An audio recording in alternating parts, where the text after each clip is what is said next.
In the glittering, unforgiving heart of 1818 London, a single misstep could mean absolute social ruin. For Miss Eleanor Ainsworth, a companion with no fortune and even fewer prospects, that misstep was a splash of crimson wine on the gleaming black leather boots of the most powerful and unapproachable man in England, Duke Alistair Beaumont of Blackwood. The gasps of the surrounding ballroom were sharp enough to cut glass. The music faltered. Everyone held their breath, expecting her immediate and brutal banishment from society. Instead, the notoriously cold Duke looked down at the stain, then up at her, and a slow, unreadable smile graced his lips. He uttered 7 words that would shatter her world and bind her to a fate she never imagined. "Then I suppose you must marry me." The ballroom of Lord and Lady Ashworth was a galaxy of shimmering silks, glittering diamonds, and calculated smiles. For Eleanor Ainsworth, it was a battlefield. Her role was simple, yet perilous: to remain 3 paces behind her employer, the Dowager Countess of Danbury, to laugh politely at jokes that weren't funny, and to be as unobtrusive as a piece of furniture. At 22, with her father's untimely death having left the family destitute, this was her lot. She was a ghost in a world of vibrant, living aristocrats. Her charge, the Dowager, was a creature of sharp opinions and even sharper elbows. "Eleanor, fetch me a glass of the claret," she commanded, her voice a reedy whisper that somehow carried over the orchestra's waltz. "And do try not to look so morose. One would think you were attending a funeral, not the event of the season." Eleanor murmured her assent and slipped through the throng of dancers. She felt the weight of 100 gazes, none of which actually saw her. They saw the plain brown dress, a hand-me-down from a more fortunate cousin, and the simple, unadorned twist of her chestnut hair. They saw a companion, a nobody. As she navigated the crowd, a sudden surge from the dance floor pushed a portly lord directly into her path. She sidestepped deftly, but the tray in her hand, bearing a single, full glass of deep red wine, tilted precariously. She caught her balance, a sigh of relief on her lips, only to turn and find herself face to face with a wall of black, superfine wool. She looked up, and her breath caught in her throat. It was him, Duke Alistair Beaumont of Blackwood. He was a man carved from shadow and ice, taller than any other man in the room, with hair as black as a raven's wing and eyes the color of a stormy sea. He was impossibly wealthy, impossibly powerful, and according to every rumor whispered behind a fan, impossibly cold. He never smiled, never danced, and spoke only when absolutely necessary. He was a legend, a myth, and he was staring down at her with an expression of utter indifference. In that frozen moment of panic, her hand trembled. A single perfect drop of crimson claret fell from the rim of the glass. It landed with an almost silent splash upon the immaculate, mirror-like shine of his left boot. The world stopped. A collective gasp rippled through the nearest guests. The Dowager, seeing the tableau from across the room, looked as though she might faint from sheer mortification. For Eleanor, a cold dread, sharp and suffocating, seized her. This was it. This was the end of her position, her reputation, and any hope she had of securing a respectable future for her mother and younger sister. She finally found her voice, a stammering, horrified whisper. "Your Grace, I am so dreadfully sorry. I don't know what to say. It was an accident, I assure you." She fumbled for the small handkerchief tucked into her sleeve, a useless, flimsy piece of cotton against the dark, spreading stain. She knelt, a gesture of complete and utter humiliation, intending to dab at the mess. "Do not," a low, resonant voice commanded. It was the first time she had ever heard him speak, and the sound vibrated through her. She froze, her hand hovering just above his boot. Slowly, she raised her eyes to meet his.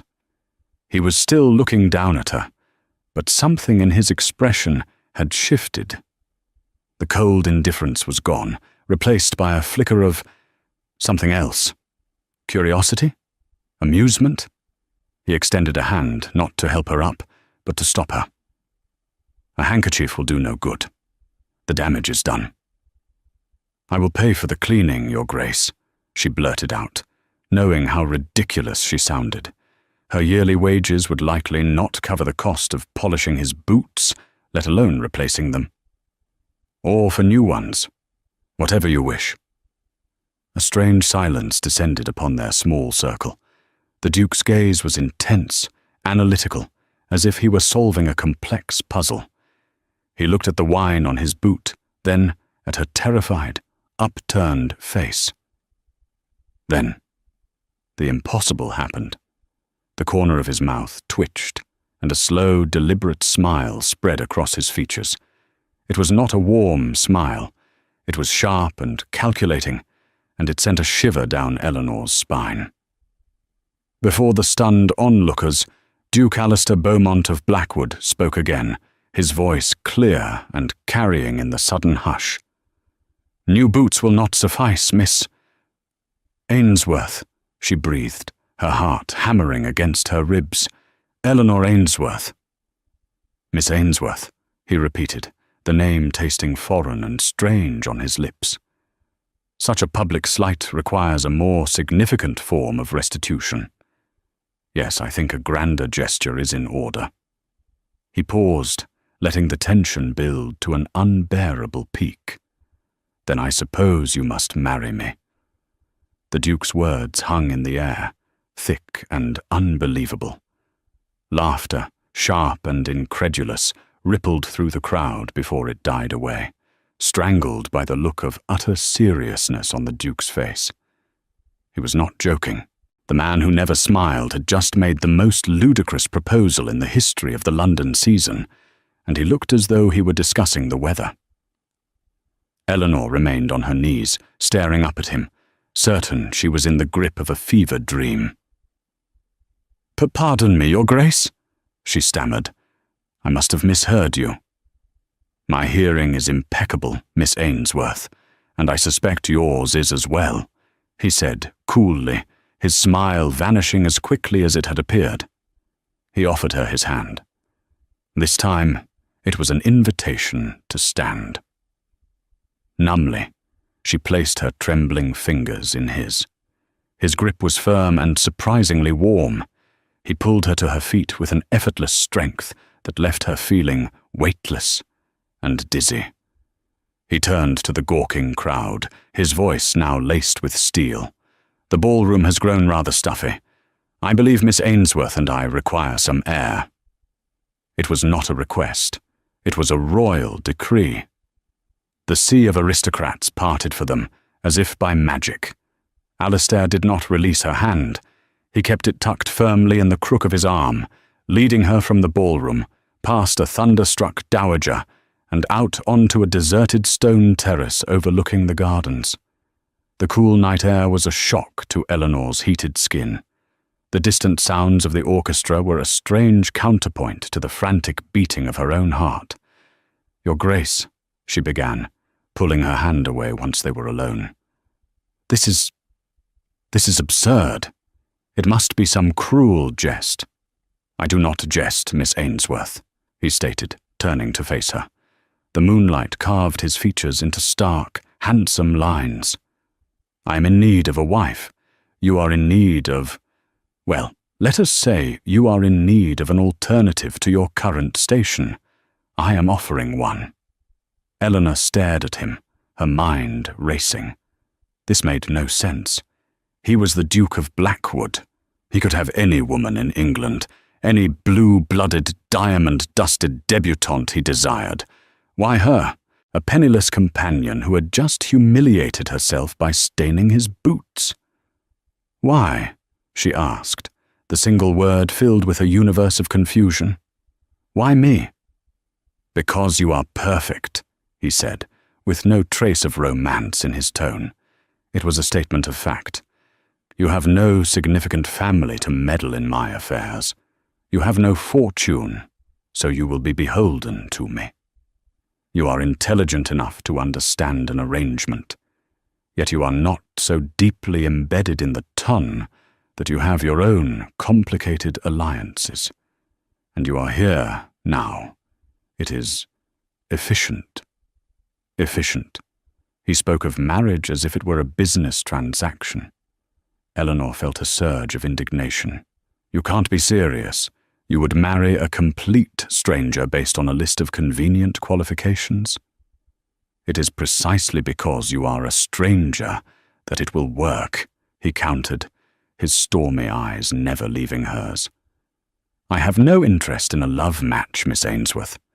I require a duchess, a hostess for my homes, a woman to bear the title and fulfill the social obligations I despise. In return, you will receive a title, wealth beyond your imagining, and security for the rest of your life. You will never have to serve another demanding dowager or worry about the cost of a new pair of shoes. Your family will be provided for." He paused, letting the last part sink in. He had done his research, or he was an incredibly astute guesser. The thought of her mother and sister, living in their cramped, rented rooms, struggling to make ends meet. It was a constant, aching weight on her soul. He was offering to lift that weight. "This is a contract, Miss Ainsworth. Nothing more," he continued. "You would be my duchess in name and in public. In private, we would lead separate lives. I will not trouble your bedchamber, and I expect you to afford me the same courtesy." The cold, clinical nature of his proposal was both insulting and, in a strange way, a relief. He was not asking for her heart. He was asking for her name. But could she do it? Could she chain herself to this cold, calculating stranger, even for the sake of her family? "People will talk," she whispered, thinking of the scandal. "They will say you have lost your mind." "Let them talk," he said with a dismissive shrug. "Their gossip is meaningless to me.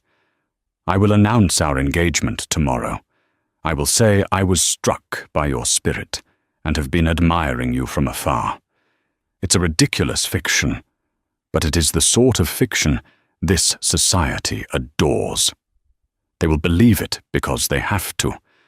No one will dare question my choice." He was right.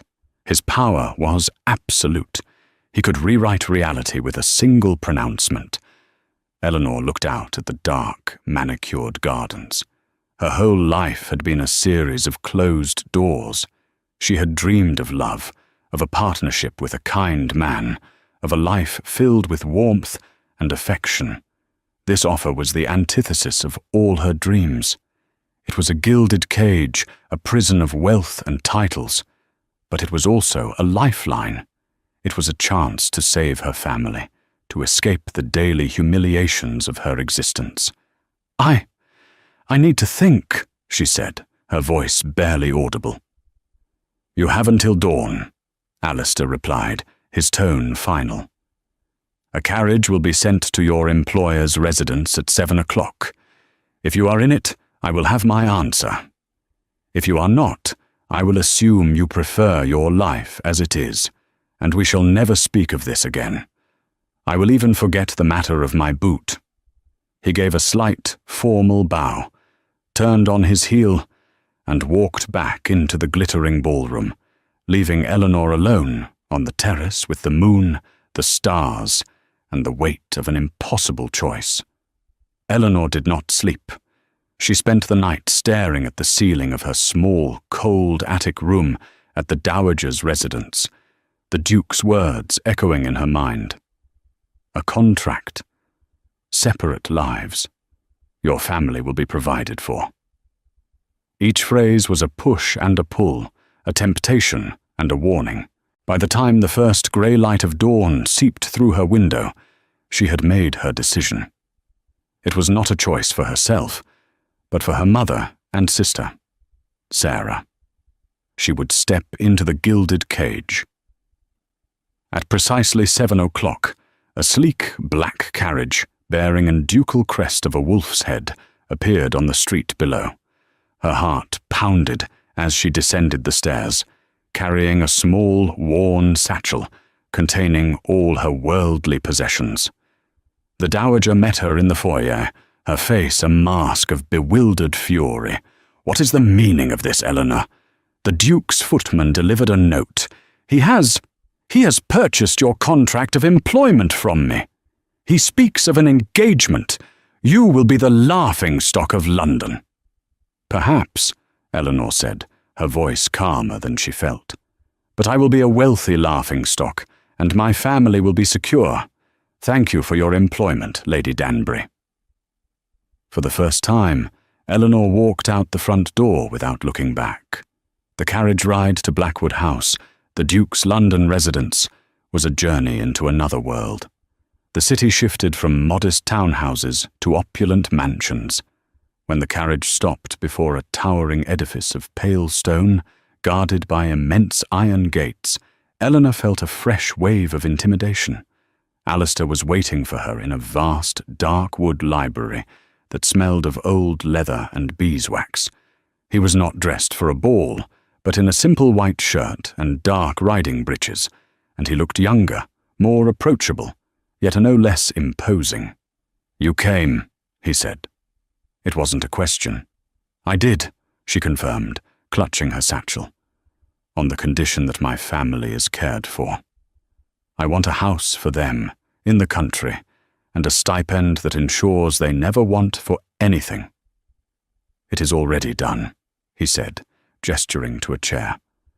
"I have purchased a cottage for them in Hertfordshire, and settled an annuity in your mother's name. A letter was dispatched to her this morning, explaining the situation in terms I believe she will find acceptable." Just like that. With a wave of his hand, he had solved the greatest problem of her life. The sheer power of it was staggering. The weeks that followed were a blur. Alistair was true to his word. The announcement of their engagement in the Times sent shockwaves through the aristocracy. As he had predicted, the story concocted was one of a whirlwind, secret romance. The reclusive Duke finally captivated by an unassuming beauty. It was so preposterous that society, desperate for a scandal, devoured it whole. Eleanor was moved from her attic room into a suite of chambers at Blackwood House that was larger than the entire floor she had lived on with her family. A lady's maid named Anna, a kind, middle-aged woman with sympathetic eyes, was assigned to her. Gowns of silk and velvet appeared in her wardrobes. A jeweller arrived with velvet trays of diamonds, sapphires, and pearls for her to choose from. It was a fairy tale, but a cold one. Alistair was a constant, yet distant, presence. He instructed her on etiquette, on the names and histories of the powerful families she would have to know. He was a patient, if detached, teacher. They took meals together, speaking of neutral topics like politics or literature. There was no warmth, no affection, just the cool, polite respect of two business partners. The true trial was facing society. Her first outing as the Duke's fiancée was to a garden party at the home of a viscount. As she walked in on Alistair's arm, a hush fell over the crowd. She could feel their eyes on her, dissecting her, judging her. Whispers followed them like the rustle of dry leaves. "That's her. She's so plain." I heard she trapped him, threw herself at his feet. Blackwood must have taken leave of his senses. The most venomous glares came from a woman of breathtaking beauty, with hair the colour of spun gold and eyes as sharp and blue as ice. Anna had warned Eleanor about her. Lady Isabel Finch, the woman everyone had assumed would one day be the Duchess of Blackwood. Lady Isabel approached them, her smile a slash of crimson against her pale skin. "Your Grace," she purred, ignoring Eleanor completely. "You have certainly given the ton a surprise. One must admire your unique taste." Before Eleanor could react, Alistair's grip on her arm tightened slightly. "Lady Isabel," he said, his voice flat and cold, "allow me to introduce my fiancée, Miss Ainsworth. I find her taste and her character to be impeccable. I am certain you will come to agree." The dismissal was absolute.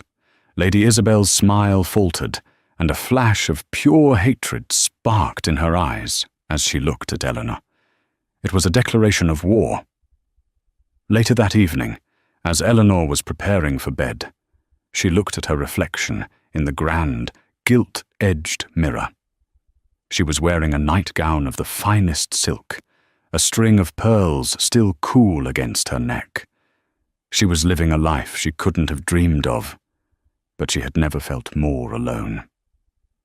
The girl in the mirror looked like a stranger, a doll dressed up to play the part of a duchess. She had gained the world, but she was terrified she had lost herself in the bargain. The wedding day arrived with the pomp and circumstance befitting a duke. The ceremony was held at St. George's, Hanover Square, the church overflowing with the cream of English society, all of them there to witness the culmination of the season's most baffling romance. Eleanor felt as though she were watching a play with herself in the leading role. Anna dressed her in a gown of ivory satin, so heavy it felt like armor.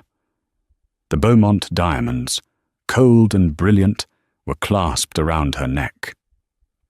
As her carriage drew up to the church, she caught sight of her mother and Sarah in the crowd. Their faces were a mixture of awe and anxiety, and the sight of them both bolstered her resolve and broke her heart. This was for them. Alistair was waiting at the altar. He looked magnificent and remote in his dark formal wear, a stranger she was about to bind herself to for life. He took her hand as she reached him, his fingers cool and steady around hers. They turned to face the Archbishop, and the ceremony began. She spoke her vows in a clear, steady voice, the words, "to love, honor, and obey," feeling like a betrayal of the cold, loveless contract they had agreed upon. When Alistair spoke his vows, his voice resonated through the hallowed church, each word delivered with perfect, emotionless precision. It was a performance, and he was the master of it. When he slipped the heavy gold band onto her finger, a jolt, like a spark of lightning, shot up her arm. It was the first time they had touched since the night on the terrace. His thumb brushed against her skin for a fleeting second, and the unexpected warmth of the contact made her breath catch. For a flicker of a moment, as he looked down at their joined hands, she thought she saw something in his eyes, a shadow of regret, a hint of vulnerability, but it was gone as quickly as it appeared. "You may kiss the bride," the Archbishop intoned. Alistair turned to her. The world seemed to fade into a blur.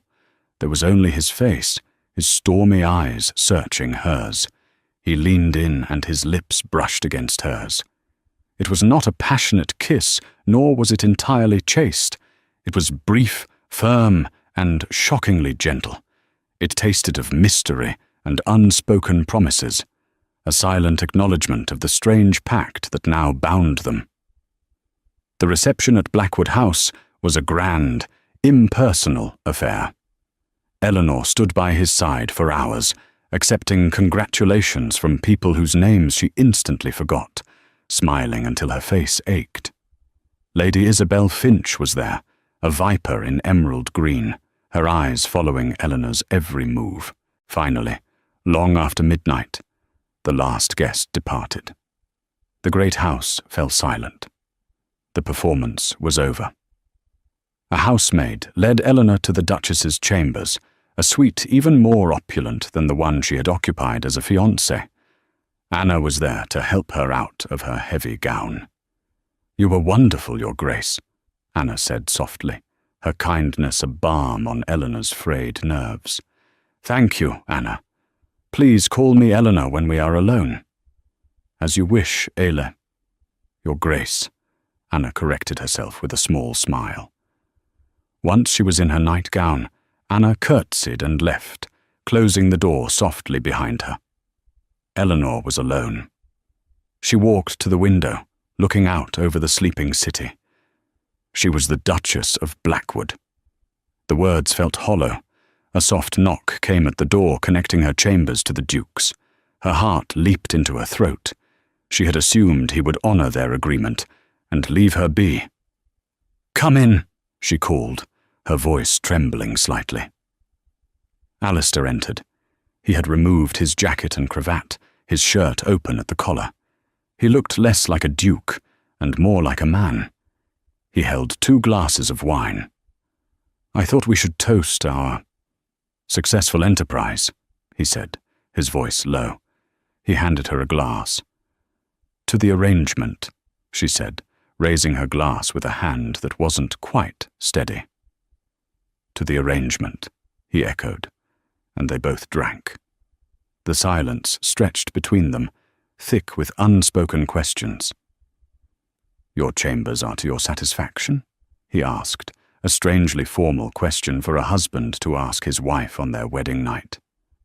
"They are magnificent," she replied. "More than I could ever need." He nodded, looking around the room as if he were seeing it for the first time. "This was my mother's suite," he said, his voice softening, almost imperceptibly. She loved these rooms. It was the first personal detail he had ever shared with her. It was a tiny crack in the icy wall he kept around himself. "She must have been a wonderful woman," Eleanor found herself saying. A shadow passed over his face. "She was." He drained his glass and placed it on a nearby table. "Well," he said, his formal tone returning, "I will not keep you. I trust you will find everything you need. Your maid knows to answer any request."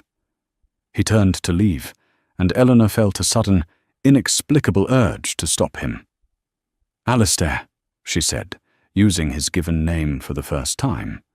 He stopped, his back to her, but he did not turn around. "Thank you," she said softly. For my family." He stood motionless for a long moment. When he finally spoke, his voice was rough. "Good night, Eleanor." And then he was gone, the door clicking shut behind him, leaving her alone in the opulent room with the ghost of a gentle kiss and the lingering scent of his wine.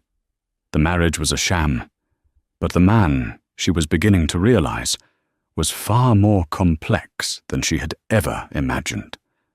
2 days after the wedding, they left London for the Duke's ancestral seat, Blackwood Manor. If the London house was a symbol of his power, the manor was the heart of his history.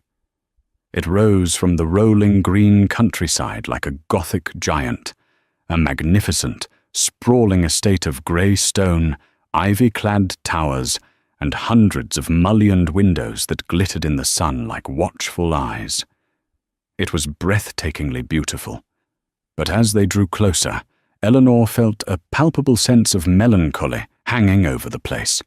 It was a house that held its breath, a house that harbored secrets. The staff, led by a stern, unsmiling housekeeper named Mrs. Gable, lined up to greet their new Duchess. They were respectful, but distant, their gazes wary.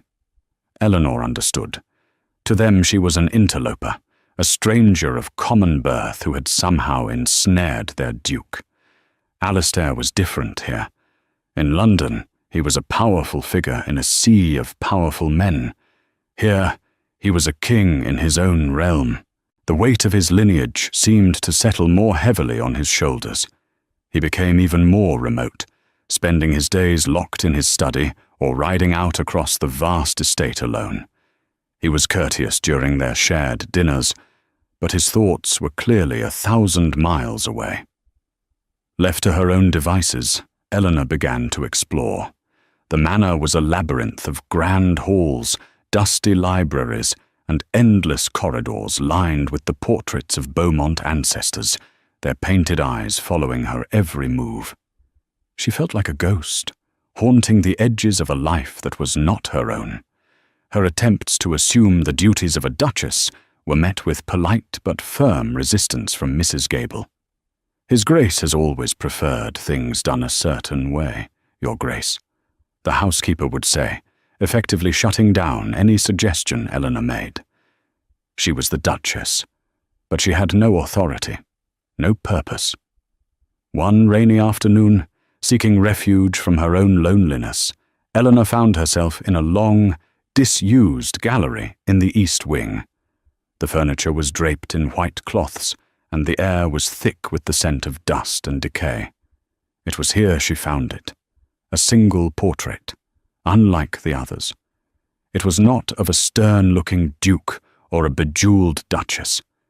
It was of a young woman, no older than 16, with Alistair's black hair and a vibrant, joyful smile.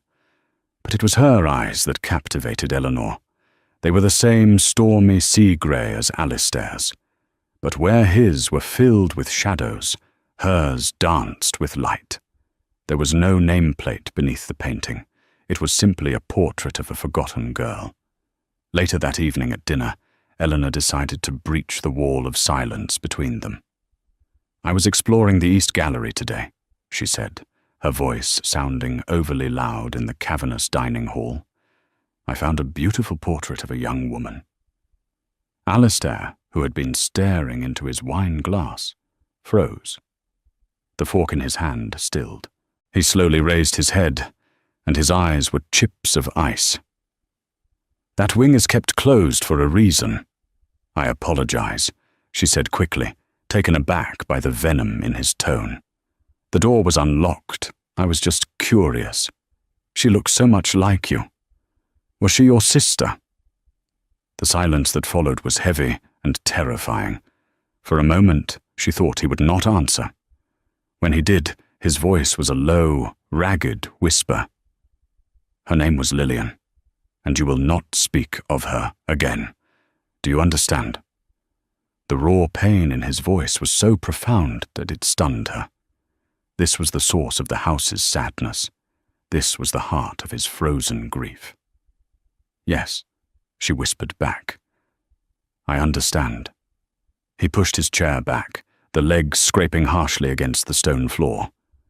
"I have work to attend to." He left without another word, leaving her alone at the massive table, the food on her plate untouched. That night, Eleanor couldn't sleep. The image of Lillian's smiling face was burned into her mind, juxtaposed with the anguish she had seen in Alistair's eyes. The house was no longer just a house, it was a mausoleum. The Duke was not just a cold man.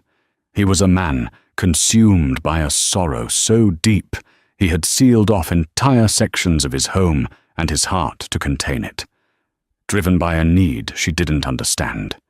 Pity, curiosity, a strange sense of loyalty to the man whose name she bore. She lit a candle and slipped out of her room. She made her way back to the East Gallery, the candlelight flickering against the portraits of the dead. She stood before Lillian's portrait again. In the wavering light, the girl's smile seemed sadder, her eyes filled with a tragic knowledge. Eleanor felt a deep, aching sympathy for this girl she had never met, and for the brother she had left behind. As she raised her candle to get a better look, the light caught on something near the base of the heavy, gilded frame. Tucked deep behind the canvas was a small, folded piece of yellowed paper.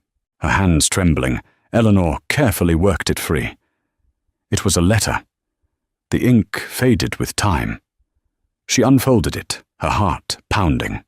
The handwriting was delicate, feminine. It began with 2 words that sent a chill down her spine. "Dearest Isabel." The letter was from Lillian.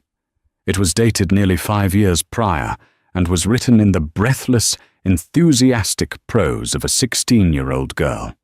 It spoke of horses, of a new gown, and of her deep affection for her dearest friend and future sister, Isabel Finch. Alistair is so serious these days, but he smiles when you are near. He pretends not to, but I see it. You will make him so happy, Isabel. I know you are the only one who can truly understand his heart. Eleanor read the words over and over, the candlelight trembling in her hand. Lady Isabel Finch had not simply been a hopeful candidate for the title of Duchess. She had been Lilian's best friend. She had been close to the family, close to Alistair. This explained the pure, personal venom in her hatred for Eleanor. She had not just lost a title. She had lost what she believed was her rightful place in a family she was already a part of. But it also raised a darker question. What had happened? What had shattered that bond so completely and plunged Alistair into a grief so profound he couldn't even bear to hear his sister's name? The discovery of the letter shifted something inside Eleanor. Her life at Blackwood was no longer just about survival. It was about understanding. She began to watch, to listen. She spoke to the older servants, not asking direct questions about Lilian, but about the history of the manor, about their lives. She learned that the East Wing had been shuttered after the accident, that the Duke had dismissed nearly half the staff from that time, that he had not been seen to smile in 5 years.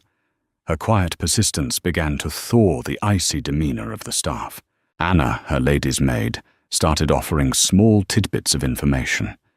Mrs. Gable, the stern housekeeper, watched her with a new, appraising look in her eyes. Eleanor was no longer just an interloper. She was the Duchess, and she was beginning to care for the house and its master in a way no one had expected. A crisis arrived in the form of a letter from Alistair's solicitor in London. One of his key shipping investments was on the verge of collapse, threatened by a competitor who seemed to have an uncanny knowledge of Alistair's business dealings. The financial loss would be catastrophic. Alistair locked himself in his study for 2 days, emerging only for meals, his face pale and drawn. The strain was visible, the impenetrable mask of control cracking at the edges. On the 3rd evening, Eleanor gathered her courage and knocked on his study door. "Enter!" he barked, his voice strained. She found him hunched over a desk, littered with ledgers and letters, a half-empty bottle of brandy at his elbow. He looked up, his eyes weary. "What is it, Eleanor?" "I want to help," she said simply. He gave a short, bitter laugh. "Help? How can you possibly help? This is a world of finance and betrayal you know nothing about."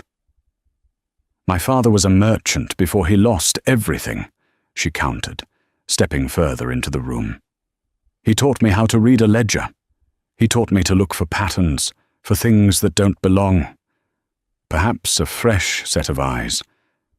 He stared at her for a long moment, as if seeing her for the first time. He was exhausted, cornered. Finally, with a sigh of defeat, he gestured to the chair opposite his desk. "Very well. Do your worst." For the next several hours they worked in silence. Eleanor meticulously went through the correspondence, the shipping manifests, the financial records. Alistair watched her, his initial skepticism slowly giving way to a grudging respect. She was quick, intelligent, and her observations were astute. It was nearly dawn when she found it. A small discrepancy in a customs report from a year ago, followed by a similar one 6 months later. Alone, they were meaningless. Together, they suggested a pattern of information being leaked, of cargo being subtly redirected, and the name of the agent who signed off on both reports was a man she knew Alistair had dismissed for drunkenness 2 years prior. "This man, John Smithers," she said, her voice quiet. "Did he have a family?" Alistair frowned. "A wife, I believe." "Why? And did he have any particular friends?" she pressed. He thought for a moment, then his eyes widened in sudden, dawning horror. He was a cousin, a distant cousin of Lady Isabel's father. The pieces clicked into place with sickening clarity. Isabel Finch, scorned and furious, was not just attacking Eleanor socially. She was systematically trying to ruin Alistair financially, using old connections and a thirst for revenge. This was not the act of a jilted lover. This was a calculated, vicious campaign of destruction. Alistair stood up and walked to the window, staring out at the rising sun. "I have been a fool," he said, his voice raw. "So consumed with the past, I could not see the enemy right in front of me." He turned to look at her, and for the first time, the wall between them crumbled. In his eyes, she saw not the cold Duke, but a man betrayed, a man who was vulnerable. "You have done me a great service tonight, Eleanor," he said softly. "More than you know." In that moment, standing in the dusty, candle-lit study as a new day began, they were not a duke and a duchess, bound by a contract. They were simply Alistair and Eleanor, allies against a common foe. And for Eleanor, a dangerous, unexpected feeling began to take root in her heart. A fierce, protective loyalty to her husband. Armed with the knowledge of Isabel's treachery, Alistair moved with swift, ruthless efficiency. He dispatched agents to London, and within a week they had irrefutable proof of the conspiracy. Smithers had been paid handsomely by Lord Finch, Isabel's father, to leak shipping information to a rival company in which Finch himself was a silent partner. Ruin was averted. The enemy was exposed. But the victory felt hollow. The discovery had opened a door to the past that Alistair could no longer keep shut. The trust he had once placed in Isabel, the friendship she had shared with his sister, it had all been a lie, twisted into a weapon against him. He became even more withdrawn, the silence in the manor growing deeper, heavier. Eleanor found him one afternoon, standing in the East Gallery, in front of Lillian's portrait, his hand resting on the frame. He did not seem to notice her arrival. "It was her favorite spot," he said, his voice thick with unshed tears. She would sit on the window seat for hours, sketching the gardens. Eleanor came to stand beside him, her presence a quiet offering of comfort. She did not speak. She simply waited. "They were inseparable," he continued, as if speaking to himself. "Lillian and Isabel. They shared every secret. I thought Isabel loved her. Loved us." He finally turned to look at Eleanor, his eyes filled with a pain so raw it was like a physical wound. "You wanted to know what happened to her, to Lillian. It is time you knew. It is time someone knew the truth." He led her out of the gallery and into the gardens. They walked in silence to a secluded, overgrown corner of the estate, where a small, weathered stone bench sat beneath a weeping willow. "We were here," he began, his voice barely a whisper. "The three of us. Lillian, Isabel, and I. It was the day before Lillian's 17th birthday. She was full of life. More life than anyone I have ever known." He paused, gathering himself. "Lillian and I had a foolish argument about a horse she wanted to ride that I deemed too spirited for her. We exchanged sharp words. I was overprotective, and she was headstrong. Isabel took Lillian's side, calling me a tyrant." He let out a ragged breath. "The last thing I ever said to my sister was in anger. To prove her point, to defy me, Lillian ran off toward the old stable block near the cliffs. Isabel went with her. I was angry, so I let them go. I told myself I would apologize at dinner." His voice broke. But there was no dinner. An hour later, Isabel came running back, screaming. There had been an accident. Lillian's horse had been spooked. It had thrown her near the cliff's edge. By the time I got there, it was too late. She was gone. Tears were now streaming freely down his face, and Eleanor's heart ached for him. She reached out and took his hand, her fingers lacing through his. He gripped her hand like a drowning man. The official story was that it was a tragic riding accident, he choked out. But Isabel told me the truth later that night, sworn to secrecy. She said Lillian confessed to her just moments before she ran off. She was going to meet a man. A secret suitor. A stable hand I had dismissed weeks before for theft. Isabel claimed Lillian was so distraught over my disapproval that she was planning to elope with him. The fall, she insisted, may not have been an accident. She hinted that my sister may have taken her own life in a fit of despair. Eleanor gasped, her mind reeling. I believed her, Alistair whispered, his face a mask of agony. I buried my sister believing she had died because of a secret shame I knew nothing about, because of a fight I had started. The guilt, it has consumed me for 5 years. I closed this wing, I shut out the world, I shut out her memory, because I blamed myself. And Isabel, she was the only one who knew my secret shame. She used it to keep me close, to manipulate my grief.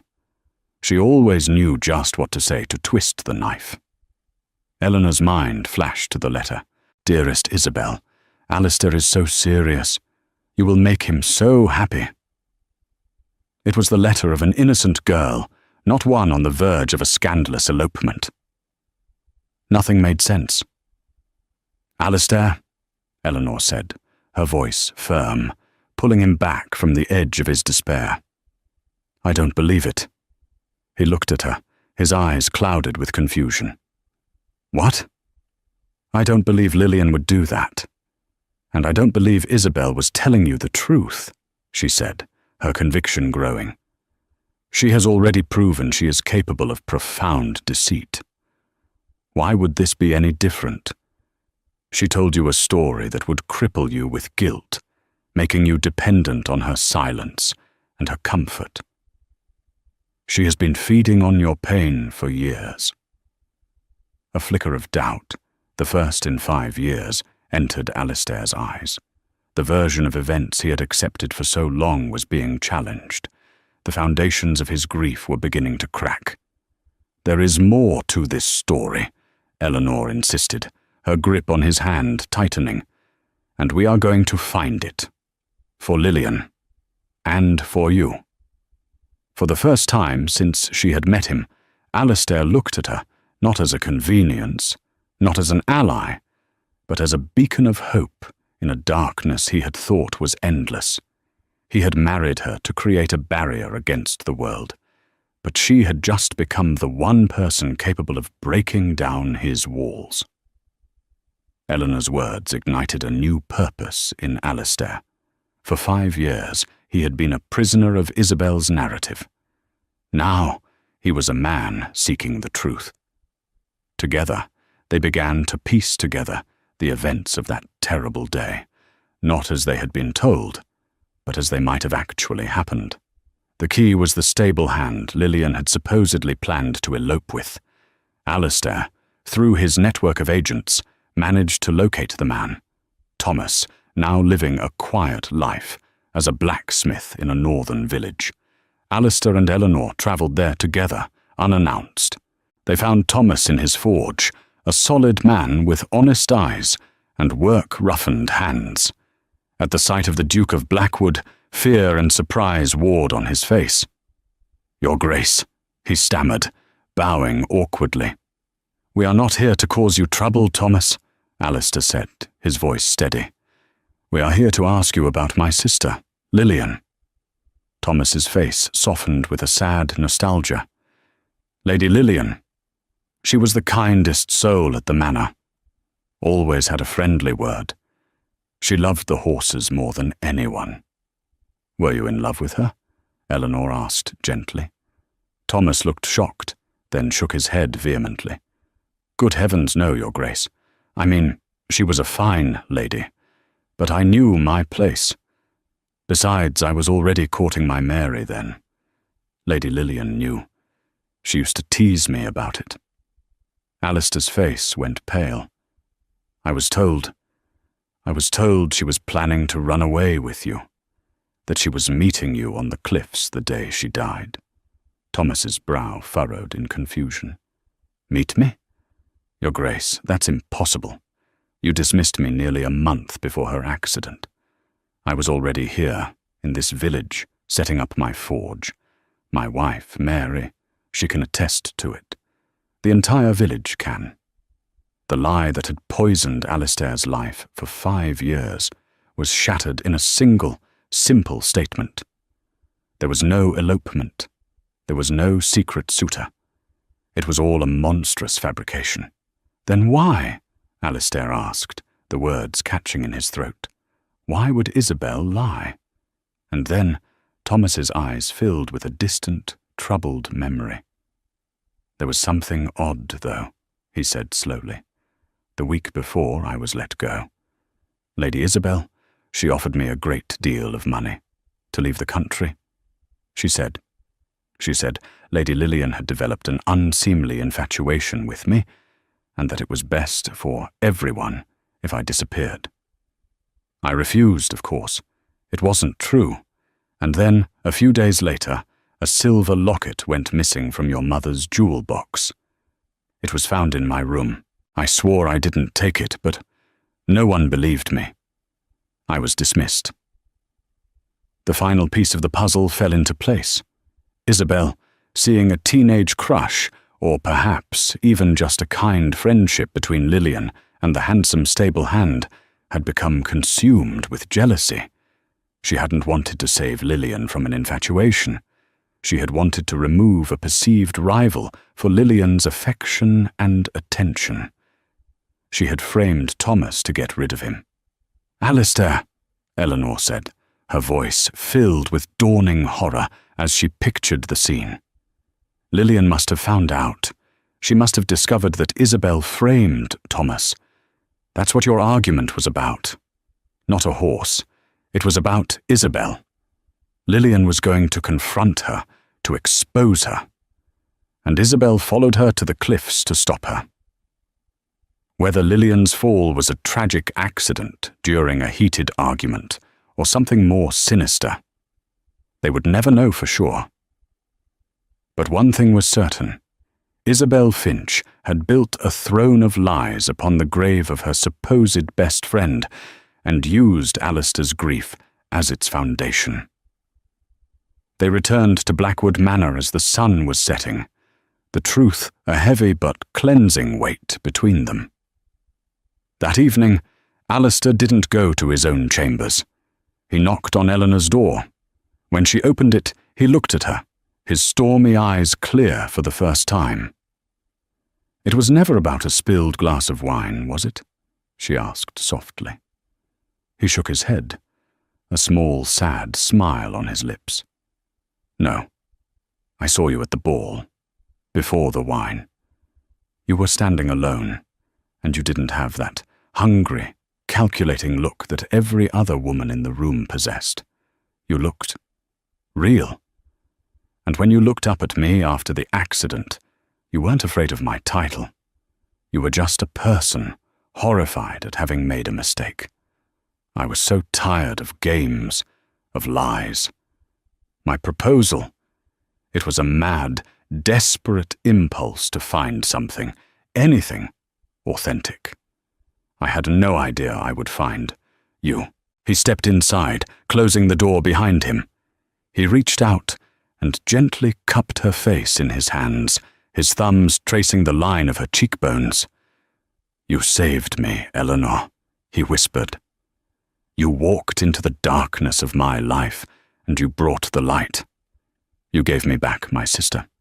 You gave me back myself. You saved me too, Alistair, she whispered back, her heart overflowing. You gave me a home. He leaned down and kissed her.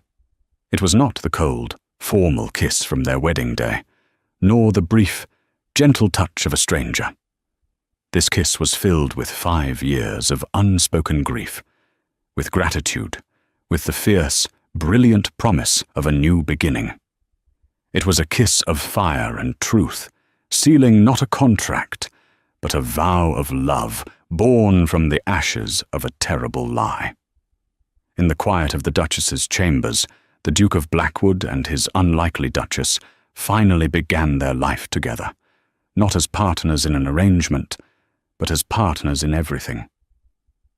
From a clumsy accident in a glittering ballroom to the unearthing of a dark, 5-year-old secret, Eleanor and Alistair's story reminds us that the most unexpected beginnings can lead to the most beautiful and profound destinations. Theirs was a journey that began as a cold contract, but was forged into an unbreakable love through trust, courage, and the healing power of truth. They prove that true partnership isn't about a perfect start, but about facing the darkness together and choosing to find the light. If you were captivated by the drama and romance of the Duke and his Duchess, please show your support by hitting that like button. Share this story with a friend who loves a grand romance with a twist, and most importantly, subscribe to the channel for more tales of destiny, secrets, and love against all odds. What was your favorite moment in their story? The shocking proposal, the discovery in the library, or the final revelation? Let us know in the comments below. Thank you for listening.